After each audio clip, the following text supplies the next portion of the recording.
ఇక BRS working president KTR కు అంతర్జాతీయ స్థాయిలో మరో ప్రతిష్టాత్మక ఆహ్వానం అందింది. 2026 జనవరి 9 నుండి 11 వరకు దుబాయ్లో జరగనున్న 2వ అంతర్జాతీయ యూనికార్న్ అండ్ గ్లోబల్ ఇన్నోవేషన్ సమ్మిట్లో ముఖ్య అతిథిగా పాల్గొనవలసిందిగా కేటీఆర్ ను ఆహ్వానించారు.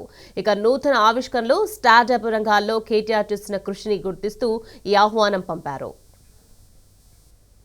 ఇక ఆర్టిఫిషియల్ ఇంటెలిజెన్స్, ఫిట్టెక్, హెల్త్ కేర్, వ్యవసాయం, గ్రామీణాభివృద్ధితో పాటు మహిళా సాధికారత వంటి రంగాలలో పారిశ్రామికవేత్తలను ప్రోత్సహించే లాభాపేక్ష లేని సంస్థ ఇంటర్నేషనల్ స్టార్టప్ ఫౌండేషన్ ఈ సదస్సును నిర్వహిస్తోంది.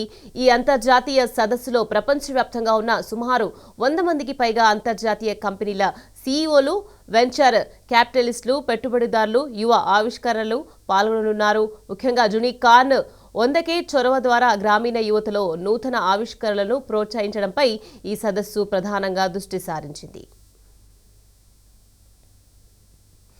తెలంగాణ రాష్ట్రాన్ని దేశంలోని అగ్రగామి ఇన్నోవేషన్ మరియు స్టార్టప్ హబ్గా తీర్చిదిద్దడంలో కేటీఆర్ కీలక పాత్ర పోషించారు. సాంకేతికత ఆధారిత పాలన మరియు అందరినీ కలుపుకుని పోయే వృద్ధి కోసం కేటీఆర్ చేసిన నిరంతర కృషి పంచుకోవాలని నిర్వాహకులు కేటీఆర్ కు పంపిన ఆహ్వానంలో పేర్కొన్నారు.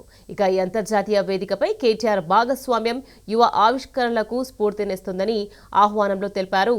అలాగే తెలంగాణ ఇన్నోవేషన్ మోడల్ను ప్రపంచ స్థాయికి తీసుకెళ్తుందని ఆశించారు.